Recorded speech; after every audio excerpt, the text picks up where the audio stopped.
Chapter 1184. After yesterday's meeting, the management had thought that the CEO hugging a woman for a meeting was already a new worldview.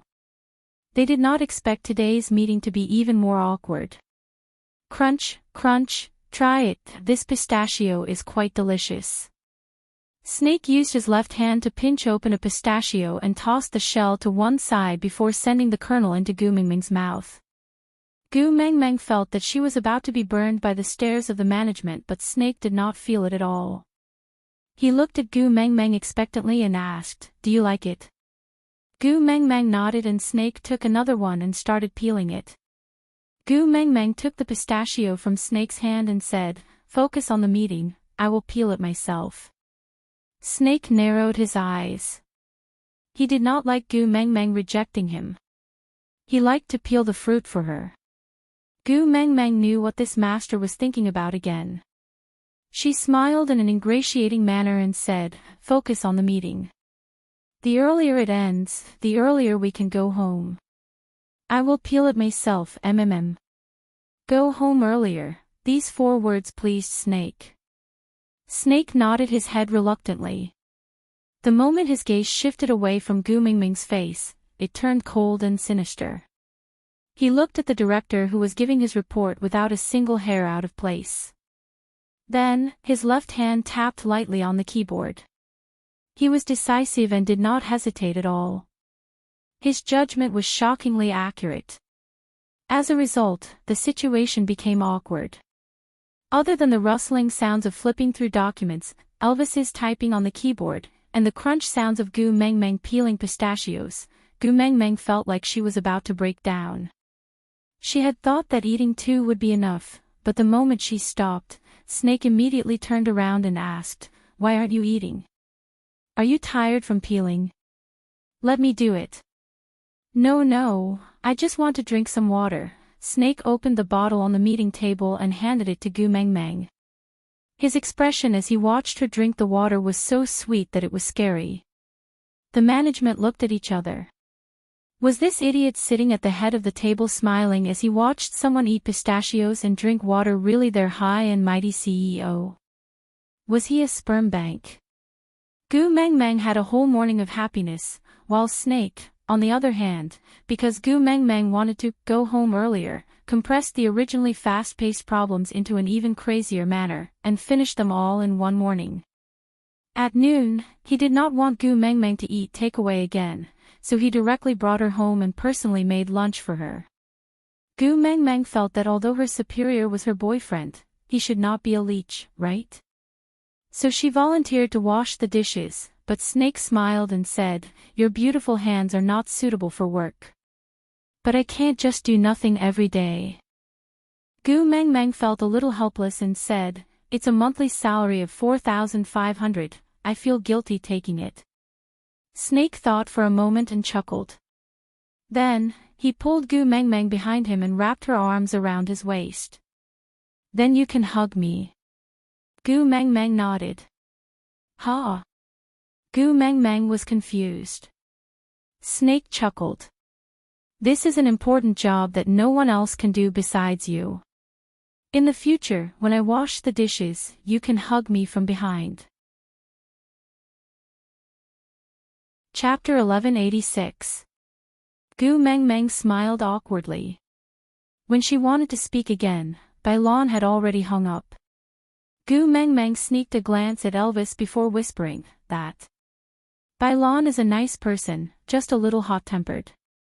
She has no ill intentions, I know." Snake rubbed Gu Mingming's little head gently.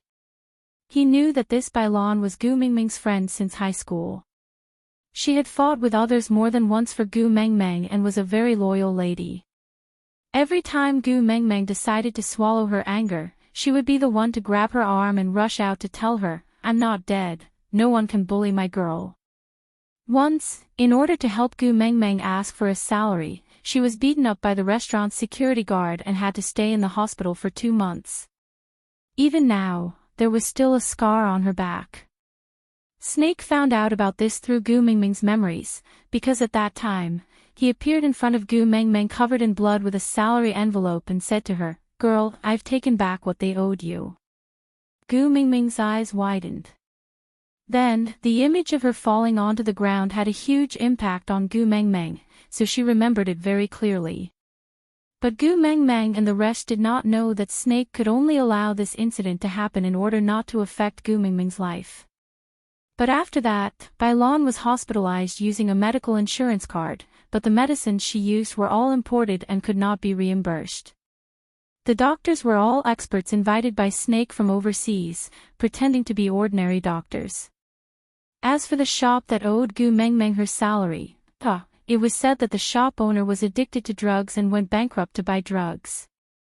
In the end, he cut open his own stomach and said that he wanted to sell his organs to buy drugs.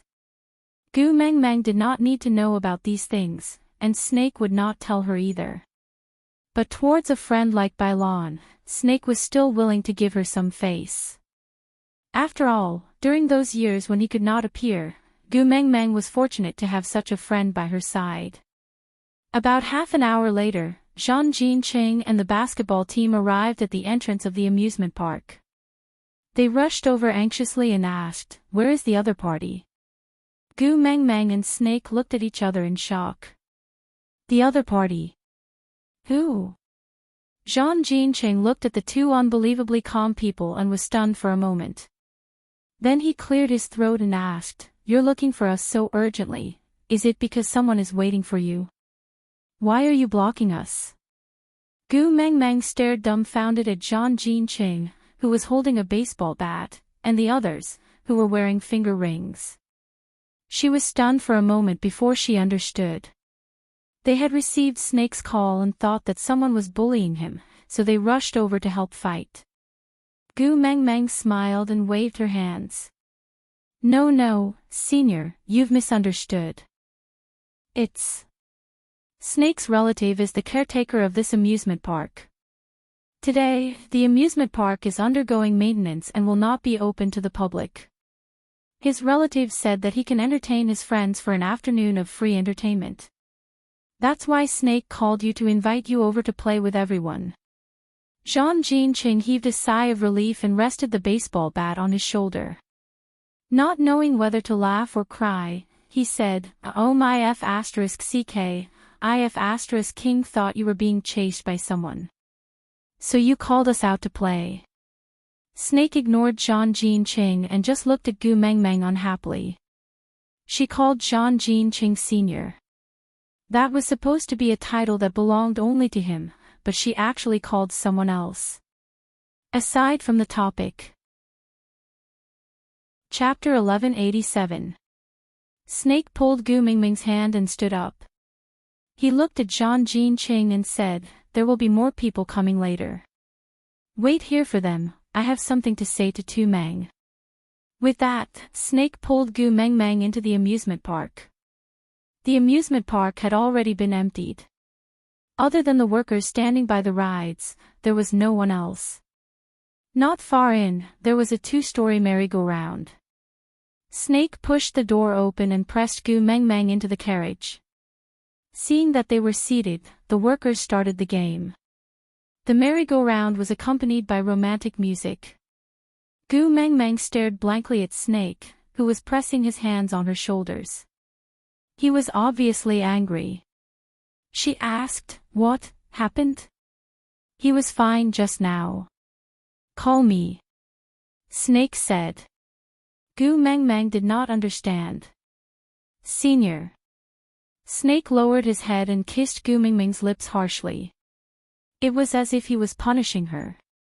Until Gu Mingming's lips were swollen from his kiss, Snake looked up. His chest was heaving up and down. "I am not special to you at all, right? Just like all the other boys in school, just one of your many seniors." Gu Mingming's eyes widened. She did not understand. "How can that be? You are my boyfriend." This sentence successfully pacified him. Snake's anger was reduced by half.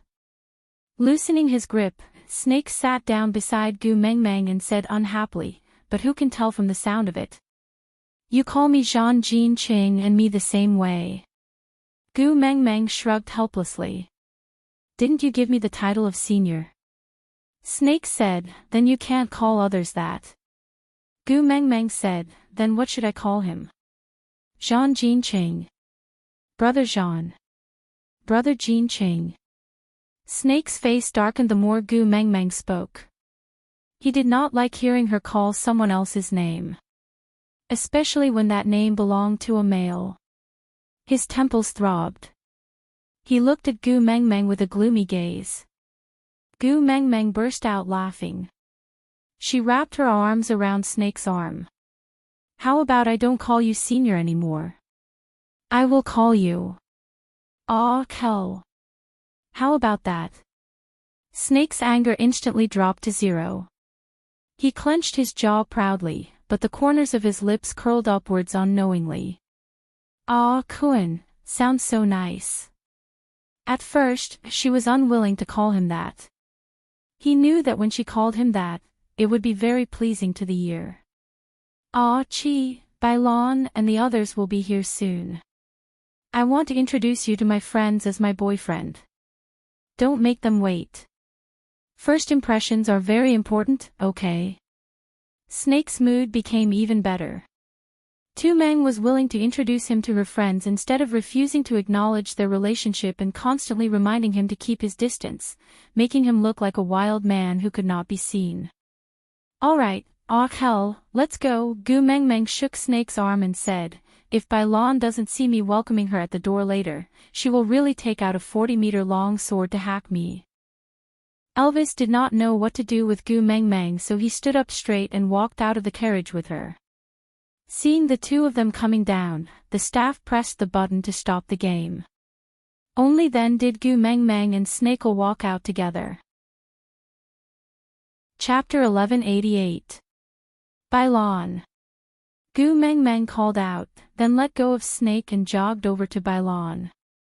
She held on to Bailon's arm and smiled fawningly. Say, which one is it? Bailon asked exasperatedly, pointing at the basketball club members who were standing in a row.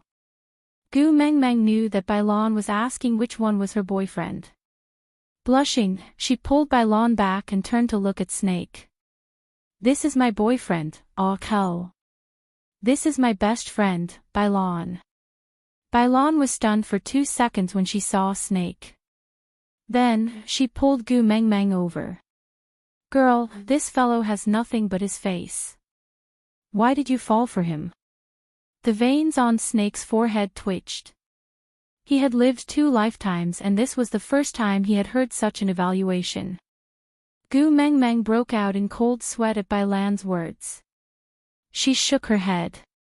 No, Kel is a very good person. He treats me very well too. Good my ass. Bailon said. Who in the school doesn't know that he is a playboy? If you get together with him, what's the difference between poking a hornet's nest? The incident on the school forum 2 days ago was caused by Mo Bebe's jealousy of you two being together, right? Let me tell you, with your cowardly manner, if you get involved with him, those lascivious bees and butterflies will devour you whole. Moreover, who doesn't know that he is a piece of ice that has been frozen for 10,000 years? He has no taste and does not know romance. His 6 senses are pure and his 4 senses are empty. Damn it, he could become a monk just by changing his hair. You are not even a white bone demon, why are you hanging out with Xuanzang? Bailon pulled Gu Mengmeng back to the basketball club members. Girl, let me tell you, if it was him, I would rather you choose one of these grandsons as your first love. At least if they dare to bully you, I can help you break their 3 legs. Snake pulled Gu Mengmeng back from Bailon's hands. He stared at Bailon with a venomous gaze. A sinister sense of danger loomed over her. Gu Mengmeng was extremely embarrassed. She pushed Snake and said, don't be like this. Bailon said that because she doesn't understand you. I will talk to her nicely. Don't be angry. Bailon said, see, they've just started dating and you already have to coax him. In the future, won't you let him shit all over your neck? Gu Mingming's face twitched and she held on to Bailon's hand, not knowing whether to laugh or cry. She shot Snake a look and said, "Ah hell, the rule in our hostel is that the boyfriend must treat everyone to drinks on the first meeting. You go and buy it, okay?" Snake did not want to leave Gu Mingming's side even for a second, but he knew that this rule was not something that Gu Mingming came up with on the spur of the moment. He wanted to gain the approval of the people around her. Although Bai Lan had belittled him to the point that he was worthless, he was still someone that Gu Mingming cared about, so he could tolerate it. Nodding, Snake gave Zhang Jinqing a look. Zhang Jinqing automatically called everyone in the basketball club over to the Starbucks opposite the amusement park. A caramel macchiato was distributed according to the number of people present. When they returned after buying everything, they saw the few girls chatting and laughing together. The atmosphere was already very good. Snake took a cup of macchiato and passed it to Gu Mingming. "Here, drink this. I asked them to add more caramel." Chapter 1189. The dense fog gathered and the television drama stopped at this point. Gu Mingming smiled and said, "I haven't seen Bai Lan for a long time. I wonder how she is doing now. I wonder if she has toned down that impulsive personality of hers." The beast deity smiled without replying. Gu Mingming stretched lazily and stood up, saying, "Father, I plan to go find the heart of the desert. How much do you know about the legendary Baiyan? Can you reveal a little?"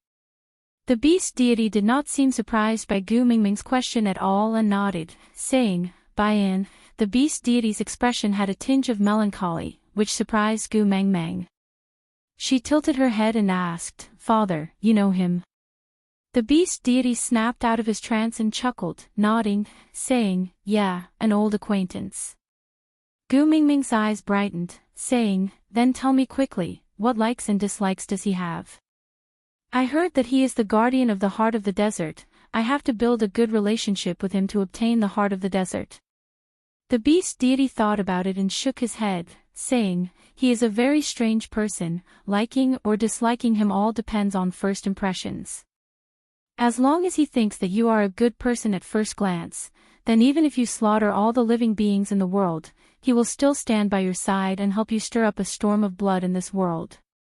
If he thinks that you are a bad person at first glance, then even if you are the benevolent Guanyin who has descended to the mortal world to save the world, he will not give you a good look." "So..." Gu Mingming face-bombed speechlessly, saying, "So he is a capricious uncle who judges others based on his own likes and dislikes." "Uncle?" the beast deity asked.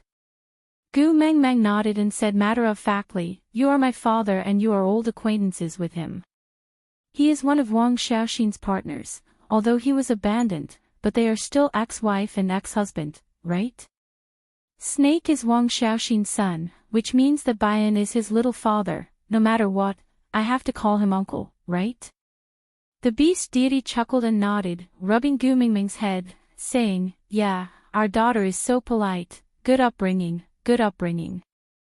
Speechless, Gu Mingming looked at the heavens, saying, "That means whether I can win this uncle's favor depends on luck." The beast deity thought about it, nodding, "You can say that. Dad, what's your relationship with this uncle? If I use your face, will it increase the affinity?" Gu Mingming asked. The beast deity was in a difficult position. "I'm afraid the title of the beast deity's daughter is useless in the beast world only in front of him." "Dad, you didn't pursue Wang Xiaoxin before, did you?" Gu Mingming looked at the beast deity in shock. She did not wish for her stepmother to be like Wang Xiaoxin, a goddess who could not be understood by others. She was a psychopath. The beast god rubbed his nose and smiled faintly. "I've never pursued Wang Xiaoxin, but I have something to do with her breaking up with Higgin. So, you understand." Damn it. Gu Mingming felt as if she had been struck by lightning. She was crispy on the outside and tender on the inside. In the beast world, how much would the person who separated a husband and wife be hated? Gu Mingming did not even dare to think about it. This time, Gu Mengmeng felt that if she dared to admit that she was the daughter of the beast deity, Bian would tear her apart on the spot. Chapter 1190. The beast deity smiled awkwardly. He rubbed his nose. To get the love of the sky, you must first be able to fly. But you and your partner clearly do not possess this ability. Only vultures can bring you to the love of the sky. But the problem is that vultures usually do not appear in places you can reach. As for the spirit of the rocky cliffs, you have no idea at all, right?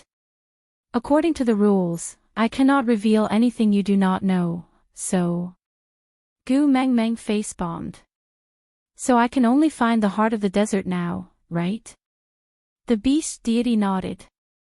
The good news is that Bian knows someone from the vulture tribe. If you can win his favor, he will at least have a way for you to meet them. Gu Mingming's eyes brightened. The vultures boast that they are closest to the sky and the beast deity.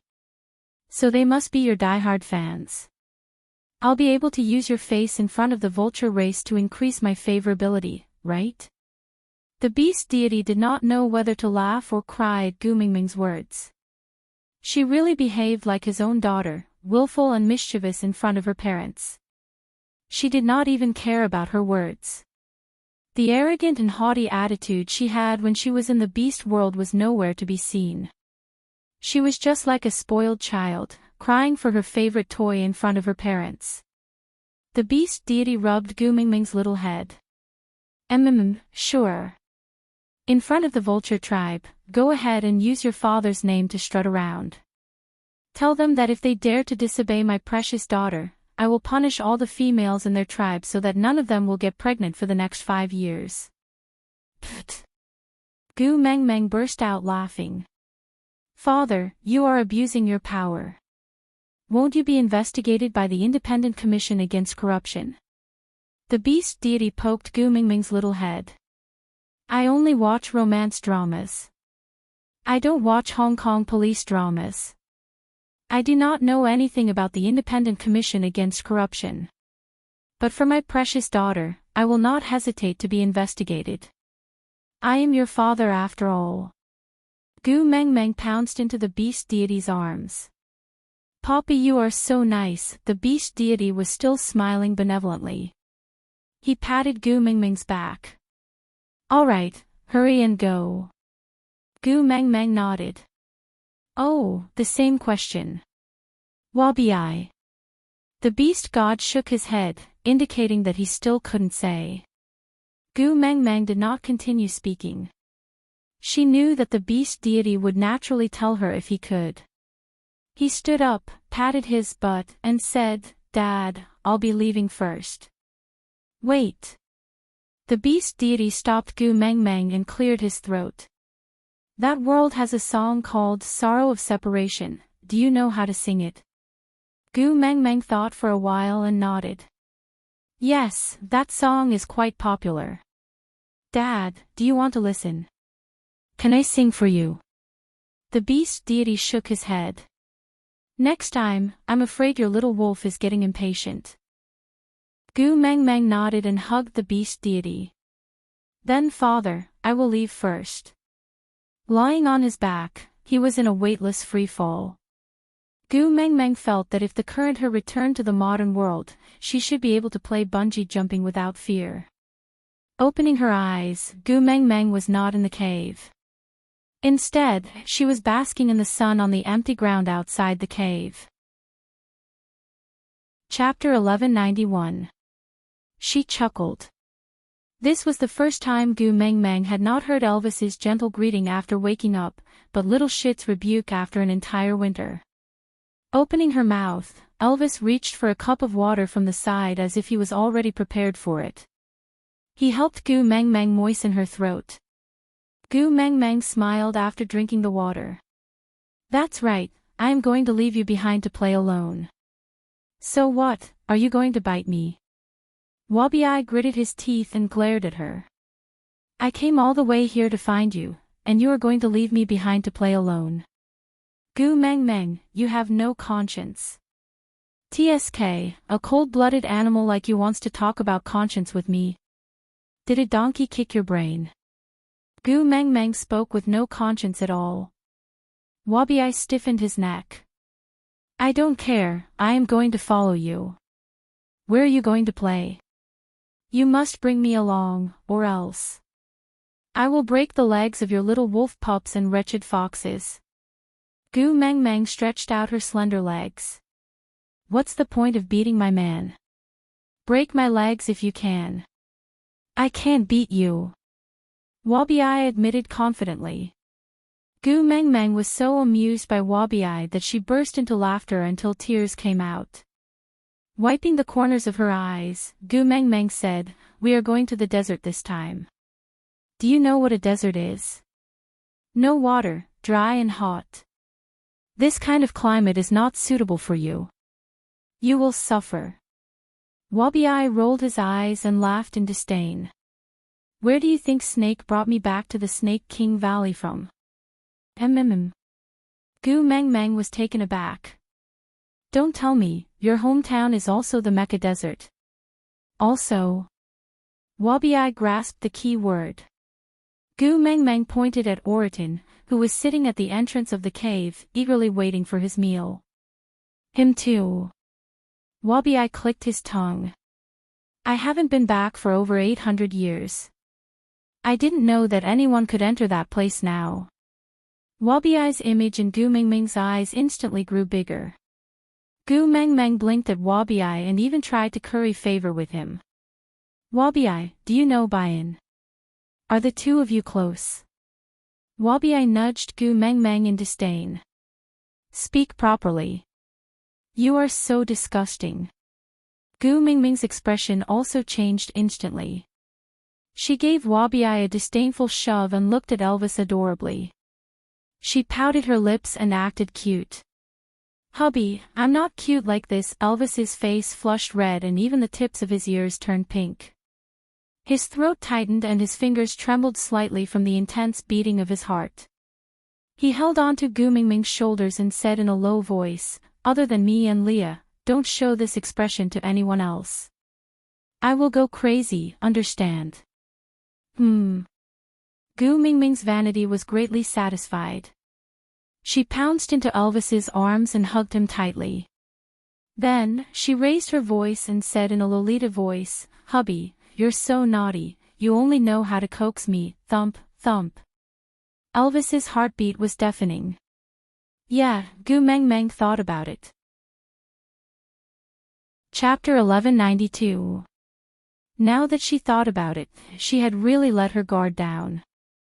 If this was the modern world, wouldn't it be easy for her man to be snatched away? After all, after being married for 2 to 3 years, holding his wife's hand was like holding his left hand with his right hand. If she still couldn't maintain her image, those lascivious men outside would not be easy to deal with. Gu Meng Meng patted Elvis's chest lightly and pressed her cheek against his chest. She said in a normal tone and expression, All right, this is an expression that only belongs to you and Leah. I won't let anyone else see it. Elvis tried his best to breathe before calming down his erratic heartbeat. Gu Meng Meng comforted Elvis before standing up to look at Wabi. Did you see that? This is the reaction of a normal male. What disgusting, TSK, serves you right to be a bachelor for the rest of your life, and the kind that stirred shit. Wabi, who was forced to swallow a mouthful of dog food, refused to converse with Gu Meng Meng. He even rolled his eyes at her. All right, let's talk properly. Gu Meng Meng stopped fooling around and asked directly, Hurry up and tell me, are you familiar with Bayan? No, I've never seen him before. Wabi lazily leaned against the seat beside Gu Meng Meng. I was indeed born in the Mecca Desert, but when I was born, he was already more than 200 years old. How could I have met him before? But, come to think of it, you were picked up by Snake from the Mecca Desert. But why can't he remember anything about you? Gu Meng Meng found it rather strange. There were many things in Snake's memory, but she couldn't seem to recall anything about Wabi. She just felt that he should have been by Snake's side all along, always, and not just met at a certain place and then got together. Wabi-ite scared. I'm not you, why would he remember everything about me so clearly? Moreover, it was 800 years ago when he picked me up. No matter how good his memory is, he can't possibly remember everything so clearly, right? That was true, but he clearly remembered things from even earlier, so why couldn't he remember anything about the Mecca desert? Gu Mengmeng found it rather strange, but didn't probe further. So you can adapt to the desert climate? Of course, is there anything in this world that I can't do? Gu Mengmeng didn't continue provoking Wabi-eye. She thought to herself that Bayan was so crazy that he judged a person based on his mood. If she brought along a powerful person, her chances of winning would be higher if the negotiation failed. He nodded and said, all right, let's go together then. Only then did Wabi-eye's expression soften a little. That's more like it. When are we leaving? Gu Mengmeng looked at Leah and asked, have the people we sent returned? Leah nodded. Qi Xian said he will see to it. Do as you see fit. What should I do as I see fit? Gu Mengmeng frowned, not understanding what her son was thinking. Leah sprawled lazily behind Gu Mengmeng, using his chest as a backrest for her.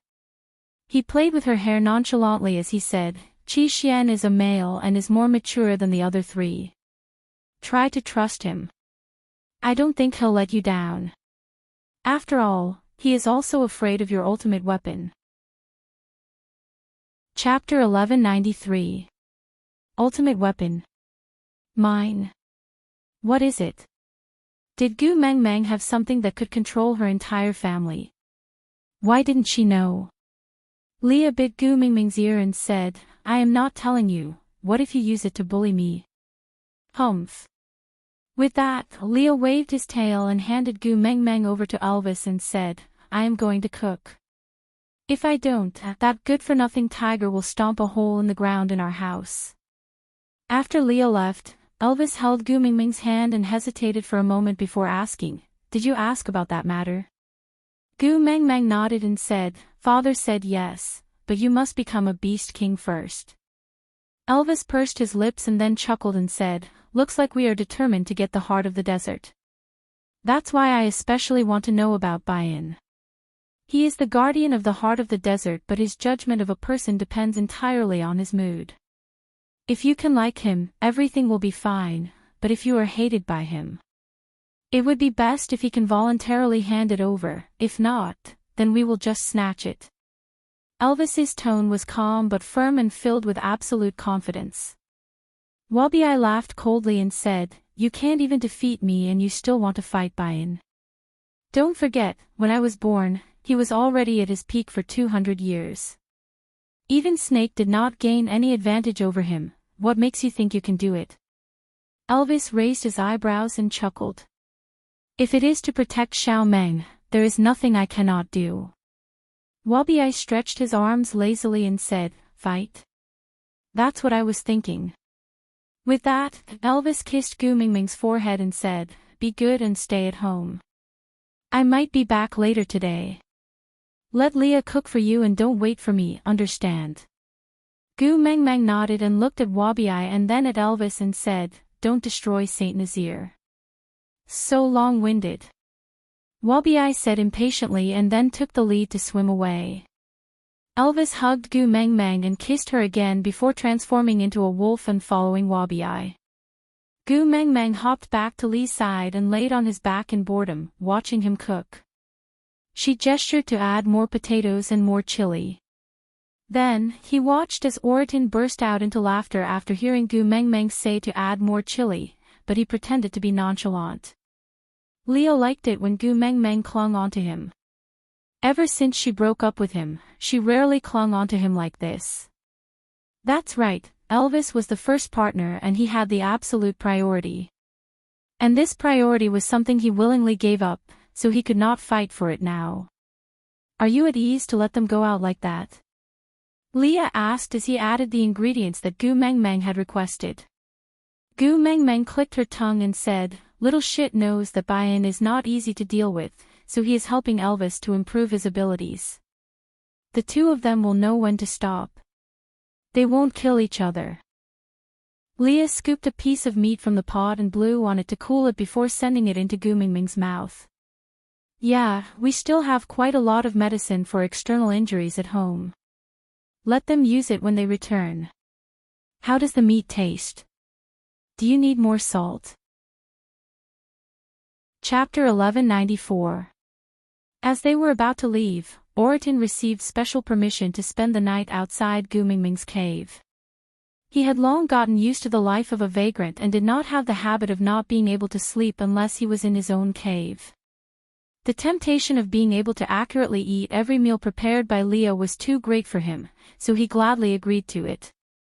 Barit and Joshua were called to the vicinity of the cave by Leah to instruct them on things to take note of for the next year. After all, it was uncertain when Gu Mengmeng would return from this trip. Whether it was distributing water during the winter, storing food during the rainy season or preventing other tribes from snatching like the previous rainy season, these were all matters that required finesse. And also, after they left, there would probably be a wave of stray beasts attacking. Leah trusted Barit, but Joshua was still under observation, so Leah did not intend to let Joshua know that the young master of the stray beasts was Qi Xian. So he only said that Gu Mengmeng had arranged for the females to bring their cubs up to the highest mountain in Saint Nazaire to receive the first ray of sunlight for 3 consecutive days. That would be a blessing from the beast deity. However, Maya was pregnant with a precious female cub and the great messenger had special instructions for her to rest well, so she did not need to go this time. Barit had been by Li's side longer than Gu Mengmeng, so he naturally understood what Li's smile meant. Only Maya would receive special treatment? It seemed like there was a special program specially prepared for Maya. After all, Leah had never really cared about the lives of other females other than Gu Mengmeng. I understand. Barit gave a simple reply. Leah patted Barit's shoulder and said, Don't forget, your life now belongs to our Mengmeng. Before she agrees, don't die so easily. Barit replied. Joshua clenched his fists, his gaze drifting towards Gu Mengmeng who was sunbathing not far away. But he did not have the courage to go over and greet her, so he could only ask Leah softly, After you leave, when will you return? Leah pretended to think for a moment, then suddenly laughed and said, I don't know. Our itinerary has always been based on Mingming's mood. Whether she wants to go up to the sky or down to the sea, it's up to her. The place she wants to go is our destination. I only follow and don't ask. That's true, she is the messenger of the beast deity, of course she should. You seem to be mistaken. Leo lightly tapped his lips and said, I am indulging her not because she is some messenger of the beast deity, but because she is my female. With that, Leo waved his tail and left without looking back. Joshua could only clench his fists secretly as he watched Leah step into the bright and beautiful land where Gu Mengmeng was. Chapter 1196. How do you intend to punish me? Elvis was still smiling. He was seeing double after losing so much blood. It was great that he could see 2 Gu Mengmeng at the same time. His voice had also become rather ethereal. Even so, it sounded especially nice. He wanted to hear her say a few more words, even if she scolded him. Gu Mengmeng could feel that Elvis was forcing himself to stay awake. He was almost about to faint. Actually, fainting in such a situation was a good thing. That way, his body could enter a better state of hibernation and recovery. Sighing, Gu Mengmeng whispered into Elvis's ear, if it's especially painful and tired, sleep for a while. I will guard you, It was originally very painful, but after you kissed me, Xiao Meng, it stopped hurting. Elvis's eyelids were really too heavy. He could not hold on any longer and could only slowly close them. He said weakly, I will sleep for a while. When I wake up, I will accompany you to the Mecca desert, sleep. Gu Meng Meng kissed Elvis's face lightly, then heard his long and even breathing. Wabiai's condition was slightly better than Elvis's. He held on until Elvis fainted before laughing out loud. I was beaten up by that pervert snake for 800 years. You're still far from being able to withstand my blows. Too far. Wabiai's condition was much better than Elvis. He did not manage to finish his sentence before he fainted. Gu Meng Meng sighed.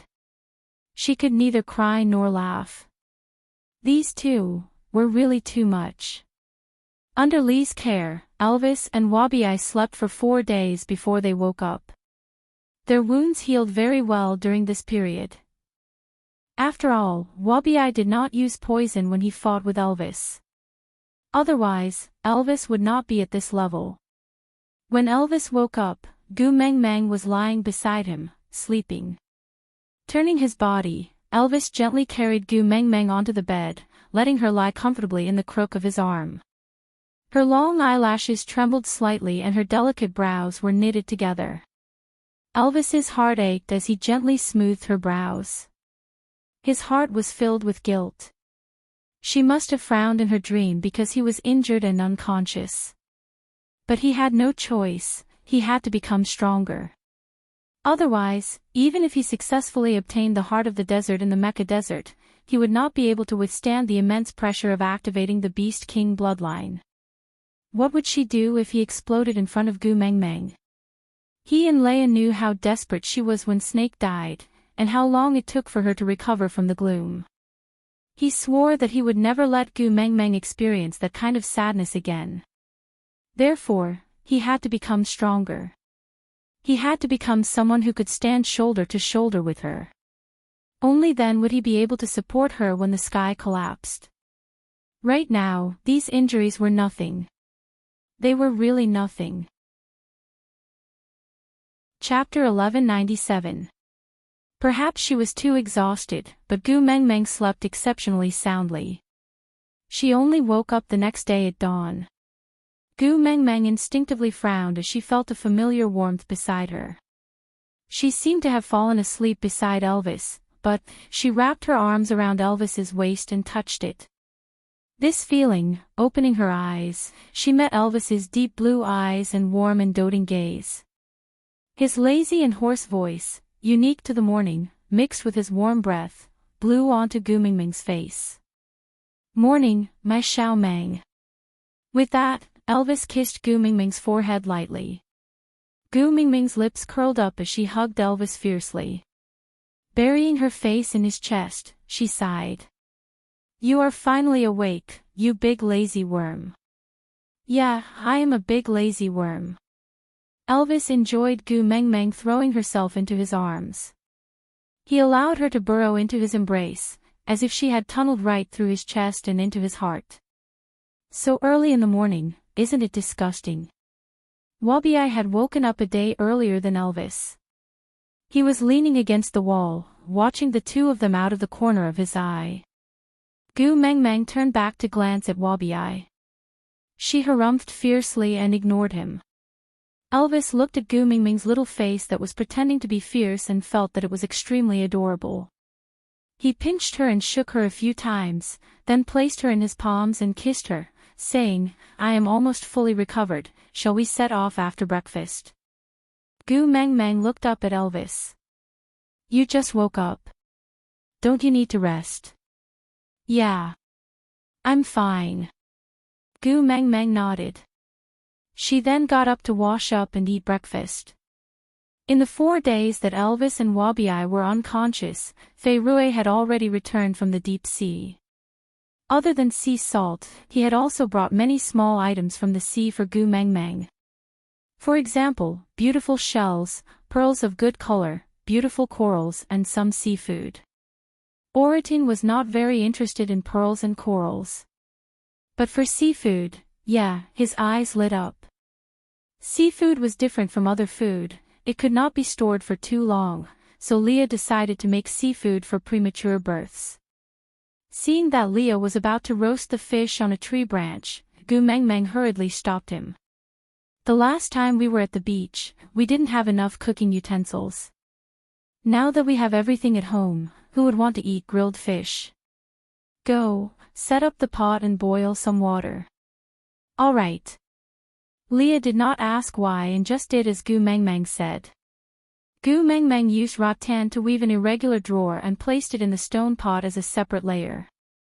Then, she placed the fish on the bamboo plate and smeared some sea salt on the fish. She added some ginger and chili in the belly before placing it on the drawer to steam.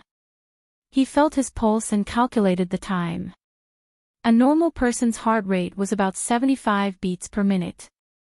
In modern times, farmed fish were boiled and steamed for 7 minutes. Chapter 1198. Leah wouldn't let Gu Mengmeng carry the fish from the pot for fear of scalding her little hands. After placing the fish on the dining table, Gu Mengmeng used her chopsticks to break the fish into pieces before distributing them to everyone. She only steamed one fish. If she didn't distribute it like that, the males wouldn't move their chopsticks and let her eat it alone. But this fish was not even enough to fill the gaps between the 5 males' teeth. It was just a taste at most. Oratin's eyes lit up. This made Gu Mengmeng wonder if Oratin was really a tiger. Wasn't he just reminding the bigger cats? Leo was also satisfied after eating. He sucked on his chopsticks and said, Fei Rui brought a few more fish. Anyway, we will be on our way after this meal. Why don't I steam all of them? Oratin nodded out of reflex. Gu Mengmeng smiled helplessly and said, but the fish is too big and the pot is too small. I can only steam one fish at a time. When will you be able to eat? Leah rubbed Gu Mengmeng's little head and said, silly girl, have you forgotten? I am a male. It's fine not to eat for a few days.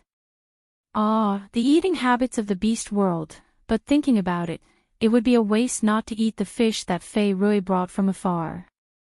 She nodded and said, then shall I help you time it? All right.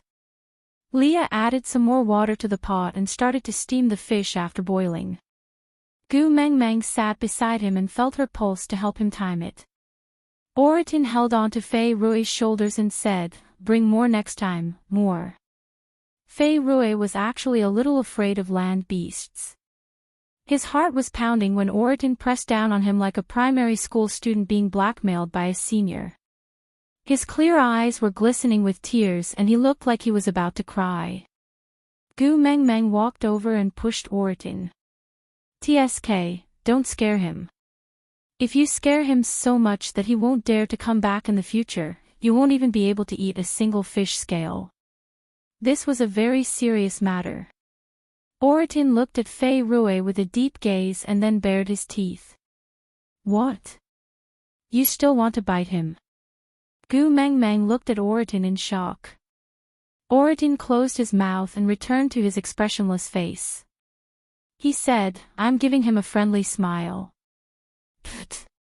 Big brother, your gums are showing. Is that a smile?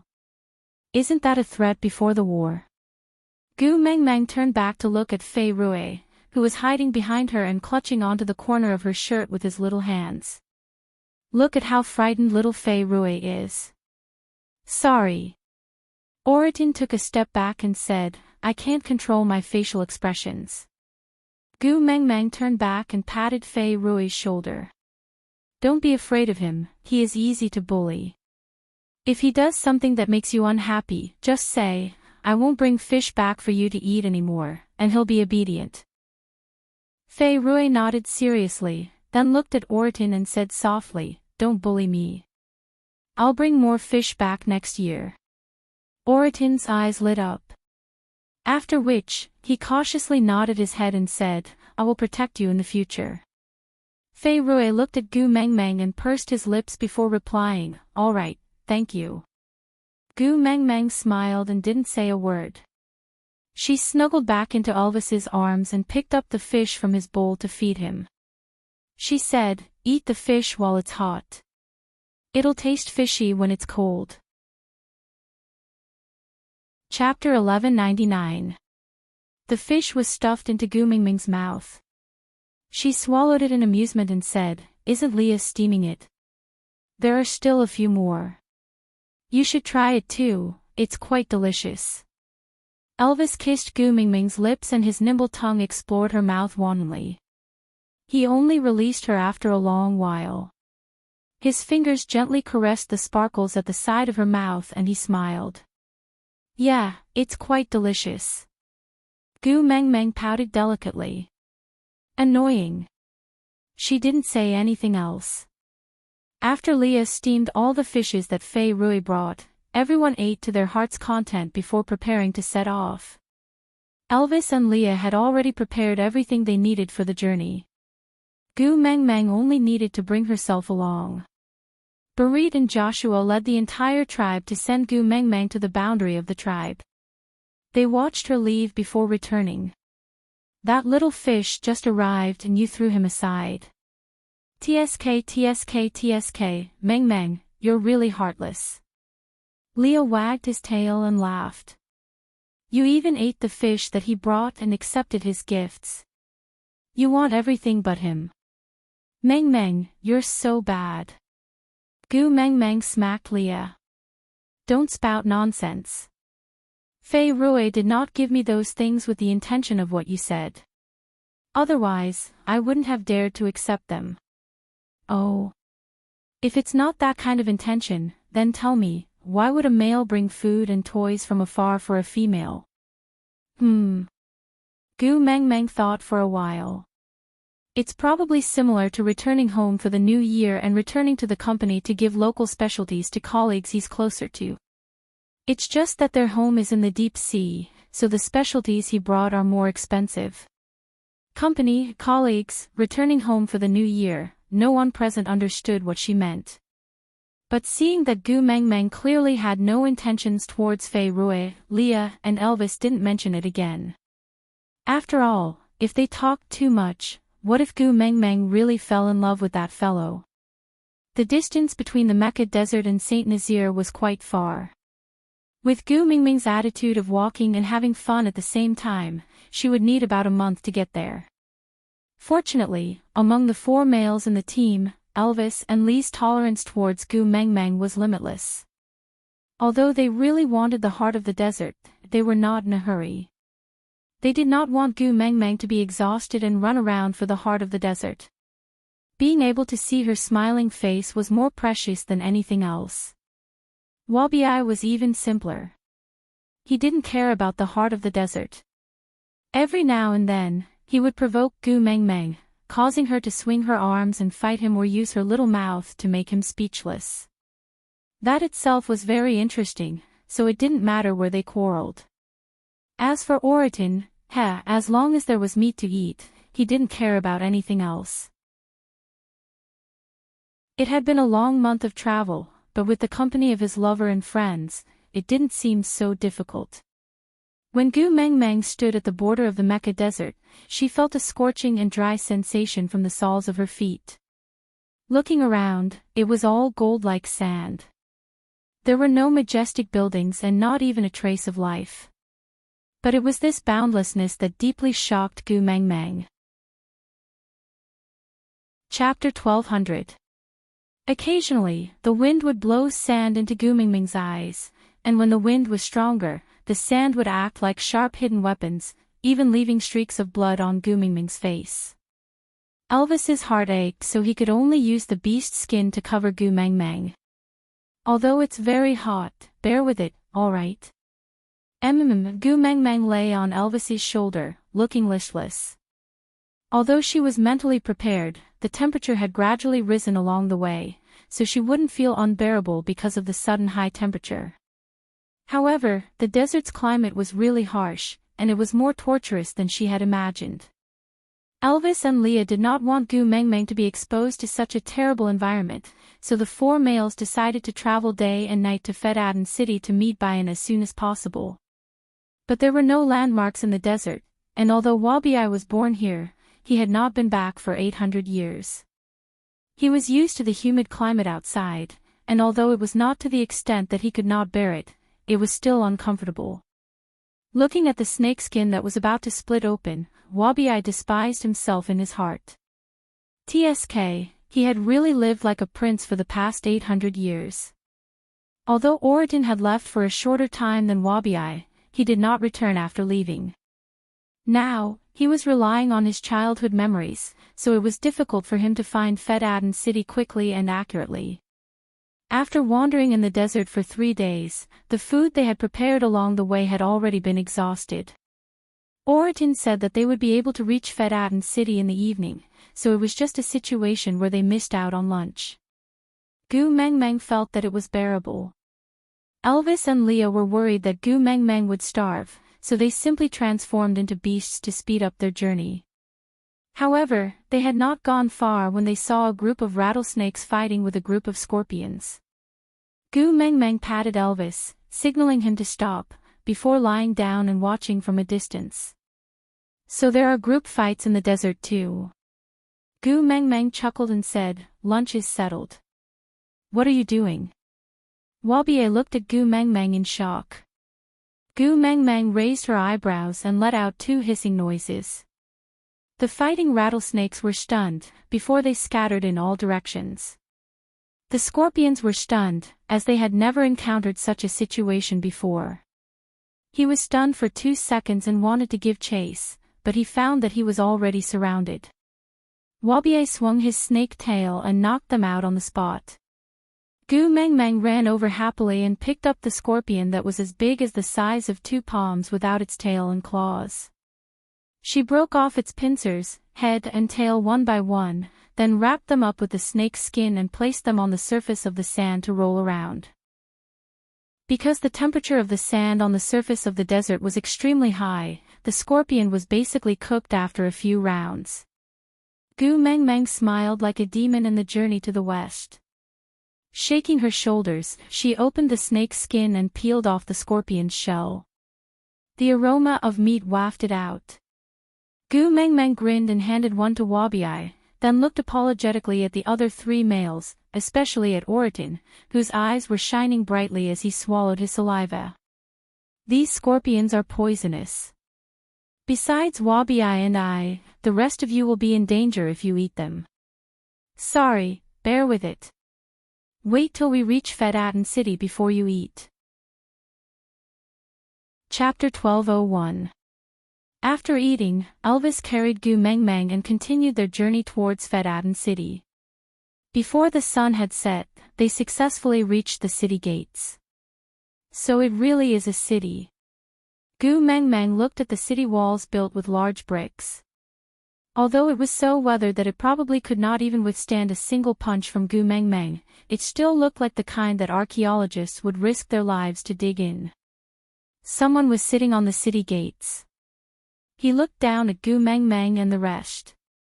When he saw Gu Mengmeng, he frowned and sneered. "You dare to bring a female here? Do you have blind confidence in your own abilities, or are you just plain stupid?" Gu Mengmeng tilted her head to look at Oriton. She asked in a small voice, "What rules?" Oriton rolled his eyes at the person on the city walls. "He has been under the sun for too long and his brain has melted. You don't have to care about him." Pfft. Gu Mengmeng laughed softly. "I haven't heard you use such a venomous tongue to rebuke someone in a long time." Oriton glanced at Wabi. "Poisonous snake. Isn't the poisonous snake Wabi? He is clearly a tiger." He did not refute Gu Mengmeng because if he provoked her, Leah would not cook meat for him. "Let's go in. I'm hungry," Oriton said and led the way in. As soon as he crossed the city gate, unfriendly gazes came from all directions. It felt like he was a lost lamb that had entered the hinterland of the Amazon.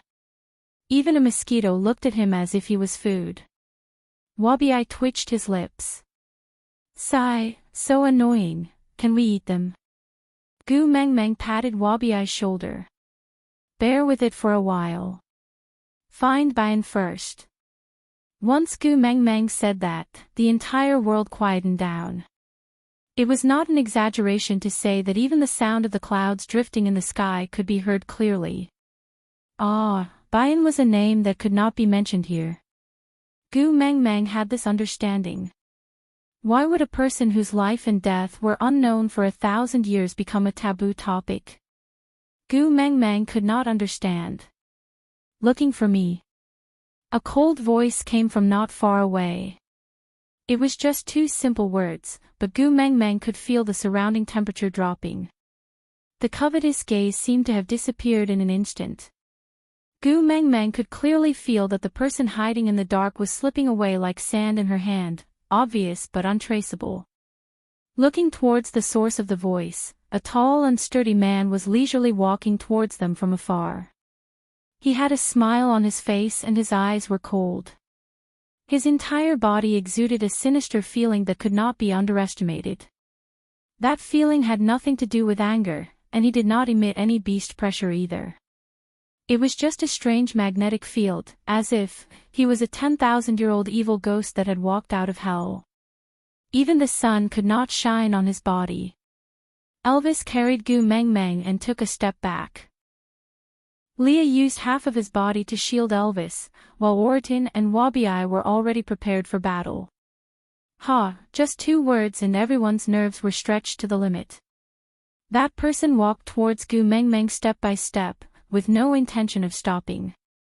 He did not even pause for a second when he reached Wabi and Orton. Wabi and Orton were immediately sent flying. Even though Gu Mengmeng had the powers of a beast king, she did not even see how he had done it. Chapter 1202. Aren't you afraid of me? The man didn't answer Gu Mengmeng's question but threw out another one. Gu Mengmeng smiled and said, "Yeah, not really. Because you are the Beast King and feel that you are powerful enough." "Not really." Gu Mengmeng smiled and shook her head. One thing that could not be denied was that this Lord Bayan gave Gu Mengmeng a sense of oppression that she had never felt before. She had always been afraid of snakes and fainted the first time she saw a snake. But even then, she did not have this kind of fear. The feeling of being surrounded by darkness and not being able to breathe freely but being unable to resist was terrible, but it was not a feeling of fear that made her want to escape or beg for mercy. So, it was not that she was not afraid, just not very afraid. Then why? Bayan seemed to be very interested in Gu Mengmeng and said patiently, "Everyone is very afraid of me, so you should be too. Or, will you be afraid of me after I break your limbs and eat them in front of you?" Once Bayan said that, Elvis and Lee's muscles tensed up. Elvis shielded Gu Mengmeng behind him and showed his fangs and claws. Bayan did not even look at them and just smiled at Gu Mengmeng and said, "Why don't I eat your partners first, then your limbs?" Gu Mengmeng twitched her mouth and asked with a smile, "Should I be more cooperative now and act like I am shivering?" Bayan was stunned for a moment and seemed to be a little surprised. But it did not last long and he quickly regained his normal expression and said, "Yeah, everyone is usually scared to death when they see me. It has been a long time since I used words to threaten others. Yeah, seems like I am really rusty. Indeed, using words is not suitable for me, it is better to use force directly."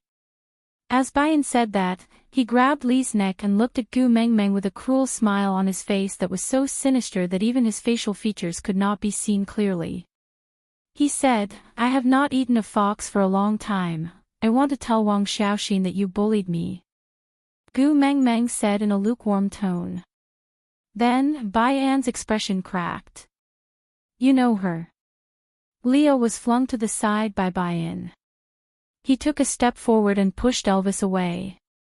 Then, he gripped Gu Mengmeng's shoulders with both his hands, as if he was a withered ghostly hand that reached out from hell and dragged Gu Mengmeng's body with all his might, wanting to drag her into hell. "Did she ask you to come?" "Really?" Gu Mengmeng pushed against Bayan's hand in an attempt to struggle free, but strangely, the moment she touched him, she could not use her Beast King powers at all. Right now, she was even weaker than an ordinary girl before she inherited Snake's powers. What the hell is going on? Her son and I are lovers. Do you think we know each other? Since brute force did not work, Gu Mengmeng could only resort to using her wits. Bian narrowed his eyes and said, "The Beast King power in your body belongs to Snake." It was not a question, but a statement. "You know my boyfriend. It shouldn't be a big mistake to impersonate himself from another spacetime, right? That little brat gave you the tear of the beast god." Higgin chuckled and shook his head helplessly. "He's just like his father." Gu Mingming's shoulders regained their freedom and she clenched her fists. The power of a beast king was still there. So, she could not touch him. Once she did, she would lose all her strength. Chapter 1203. Alright, since the hard way did not work, she would try the soft way. "Uncle Bian, hello, I am Snake's girlfriend Gu Mengmeng, the new messenger of the beast deity. I come from the same place as your beloved female Wang Xiaoxin. These two are my partners. The snake over there is a friend snake picked up from this place, and that tiger was also born here. Get lost." Bian turned around coldly and said, "I will let you go on account that you are the one that fellow likes. Don't come again, or else." Bian turned back slightly and just glanced at Gu Mengmeng. That feeling made her shudder. That was a murderous aura, one that was not concealed at all. Damn, using her father's words, she messed up the first impression, right? What did he ask her when he was agitated just now? Did he know Wang Xiaoxin? Yes, she replied that she knew him. Was that why he listened to her patiently? Then, the second problem was, she was the one who asked me to find you. Gu Mengmeng decided to take a gamble. As expected, Bian stopped in his tracks and turned to look at Gu Mengmeng, saying, "Then, prove it." That was a look that said, "You are dead meat if you dare to lie to me," making Gu Mengmeng's hair stand on end. Prove? How? If they were indoors, Gu Mengmeng could consider releasing the fox's seductive fragrance and bewitching Bian. But they were outdoors. How much fox seductive fragrance would she need to bewitch a pervert? Clenching her teeth, Gu Mengmeng quickly searched for useful information in her mind. Damn, there was too little information available. Wait a minute. Gu Mengmeng suddenly recalled something. The last time she woke up from her dream, her father asked out of nowhere, "Do you know how to sing, Sorrow of Separation?" At that time, she said she did, and the beast deity looked very pleased. She asked if she wanted to sing it for him, but that old man said no. Could it be? Damn it, let's take a gamble. I should be leisurely in the pugilistic world, drinking a pot of wine, looking at the sorrow of hundreds of flowers in my drunken stupor. Gu Mingming's knowledge of this song came from TikTok, so she did not know how to sing the A part. She could only sing from the climax and observe Bian's reaction as she sang. Don't leave a beautiful woman to wait for you on a wild trip outside the pass. How high is your love in your dreams? Damn it, I only know a few lines, but why is Higgins so calm and unresponsive? Was he right or wrong? It should be correct, right? Otherwise, with his temper, he would have already strangled her to death or turned around to leave. It was impossible for him to stand there and stare at her as if someone had poked his acupoints. The curtain has fallen on prosperity. It's hard for me to express my heartfelt feelings. Last night, I saw the man who abandoned me. Bian turned around and stood in front of Gu Mengmeng. He said coldly, "Move. Action." So Gu was right. Did Higgin and Wang Xiaoxin have an agreement, and the secret code was Sorrow of Separation? Driven by him. But what action? She knew a few lines of the lyrics, but who knew what god Wang Xiaoxin had danced? He gritted his teeth. Now that he was riding a tiger, it was hard to get off.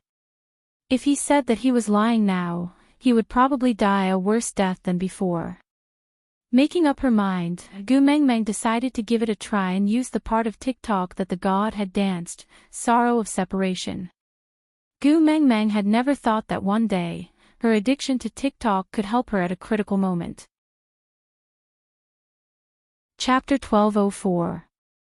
After dancing for about 30 seconds, Gu Mengmeng demonstrated all the moves she learned from TikTok. Then, she clenched her right fist and made a "thank you" gesture with her left palm. She looked calm on the surface, but Gu Mengmeng was extremely frustrated on the inside. Damn it, would she expose herself? If she could not exert any strength after touching him, she would definitely be a weakling. Bayan leaned forward and suddenly smiled. That smile changed the atmosphere of the entire world. The sunlight seemed to shine through the haze, gradually dispersing the coldness. Wouldn't it have been better if you had said she called you over? How naughty. She passed just like that. Gu Mengmeng could not keep up with his pace, but she did not say much. She just helped Elvis and Leah, who were sent flying by Bayan, up before following behind him. So Uncle Bayan, can you give me the heart of the desert? Yeah, I will give it to you.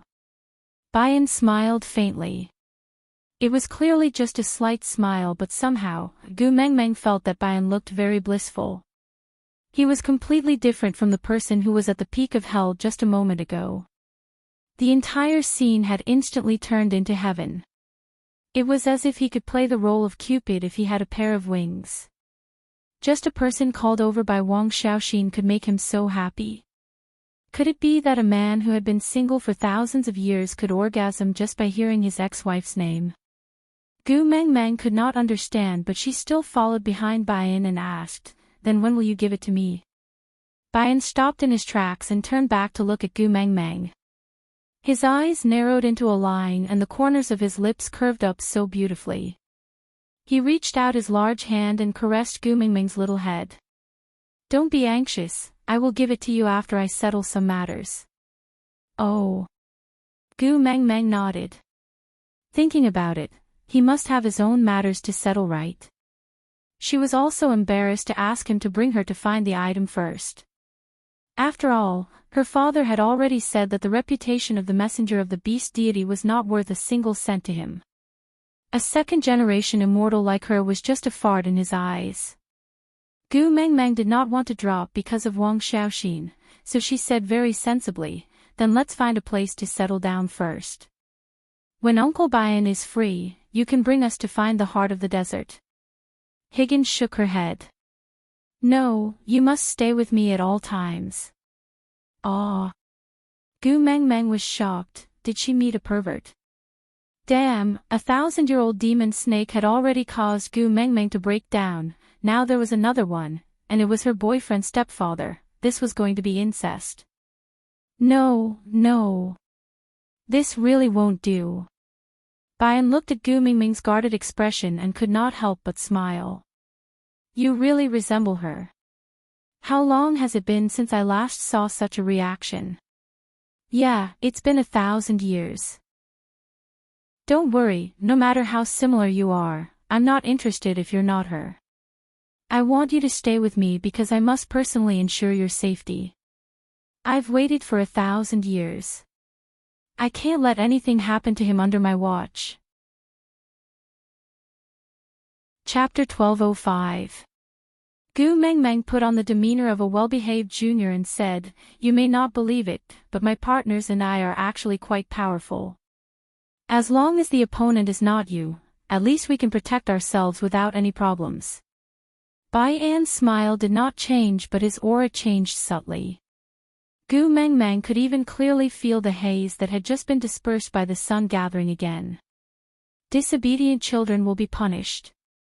Bayan's voice was cold and almost emotionless as he said, "I don't like people disobeying me, understand? Uncle Bayan, you are right." Gu Mengmeng smiled obsequiously and said, "Why would we need to compete when we have such a powerful backer?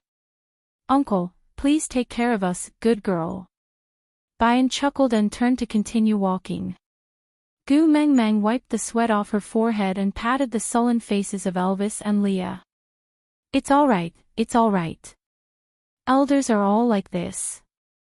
Bayan brought Gu Mengmeng back to a building. How should she describe it?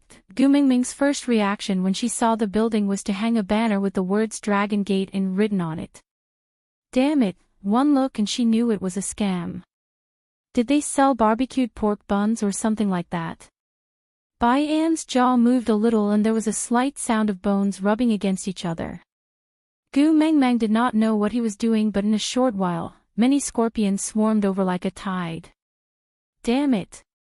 Gu Mengmeng was so scared that she broke out in a cold sweat and jumped into Elvis's arms.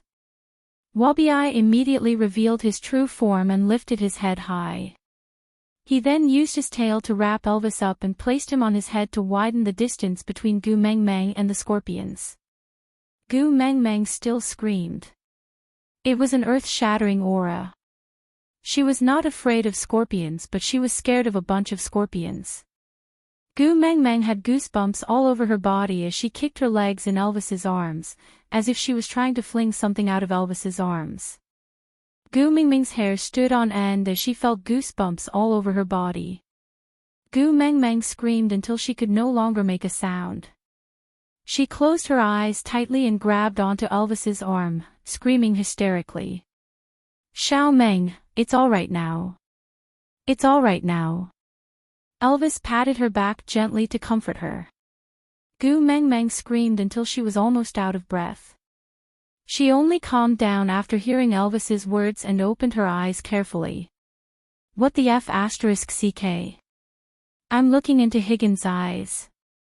It's scarier than looking at countless scorpions crawling on my body. It was like sitting by the window looking at the night view and suddenly seeing a ghost. I called you over because I thought you liked it. Why are you so scared? Ha, there are actually people who are afraid of food. You are really strange. Bayan stood up and distanced himself from Gu Mengmeng. Then, he stomped his feet lightly and said, Put her down, she's not screaming anymore. In front of Higgin, Wabiai's temper was as docile as a snake in the zoo for the tourists to take pictures of. He lowered his head and lay on the ground obediently. Only after Bayan and Elvis jumped down did Wabiai revert to his human form. Gu Mengmeng thought about it. The only time she ate a scorpion in the beast world was this afternoon. So, did Bayan see it then? Chapter 1206. Bayan looked at Gu Mengmeng in surprise. What are you talking about? Gu Mengmeng lowered her head. I know you must be very angry. That's right, if someone barges into my Snake King Valley and roasts my little snakes to eat, I will definitely be very angry too. I might even put the other party on the fire to roast, ha. Bayan chuckled. You are someone she called over. What's the big deal about eating a few scorpions? You are so timid. This is unlike her. Then you are not angry. Bayan shook his head. I sincerely called them over for you to eat. It's fine if you are afraid. Gu Mengmeng heaved a sigh of relief. Her father really did not lie to her. This Master Bayan was really good at doing whatever he wanted. But thinking about it, Snake seemed to have done something similar before.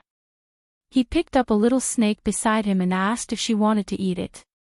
He even said in all seriousness that, I heard snake meat is very nutritious, the stray beasts paying tribute will only come again in half a month.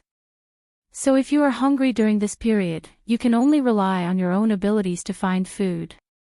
Both of you came from here. You should know the rules, right? Bayan glanced at Oratin and Wabiai. His gaze was filled with a chilly smile. Yes.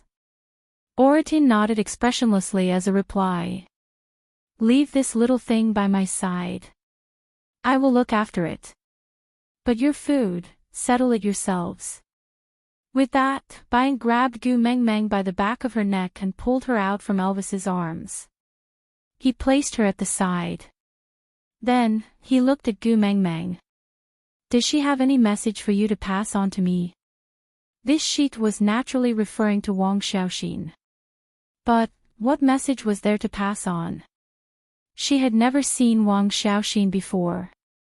The sorrow of separation was told to her by her father's own daughter. Her actions were seen on TikTok. If she said no, judging from Higgins' expectant eyes, would he kill her if he was unhappy? Damn it. She clearly had the powers of a beast king. Why couldn't she use it when facing him? She felt so passive. Gu Meng Meng was so flustered. Bayan stared at Gu Meng Meng for a long time. Seeing that she did not speak, he sighed. I know. I will ask her myself after everything is settled. Gu Meng Meng laughed and did not say a word. He didn't expect that even an old monster that had lived for more than 1,000 years would believe in the beast deity's embrace after death. What do you want to eat? I'll get some for you, Higgin asked softly. Gu Meng Meng shook her head and said, Don't bother, my partner will take care of me. Them. Bayan smiled lightly, and said, In Fedaden City, with just them alone, who knows who is whose food? Gu Meng Meng felt her scalp go numb and asked, What do you mean? Higgin raised his eyebrows and smiled. How dare you come to the Mecca desert without knowing anything? Should I call you brave and fearless, or reckless and ignorant?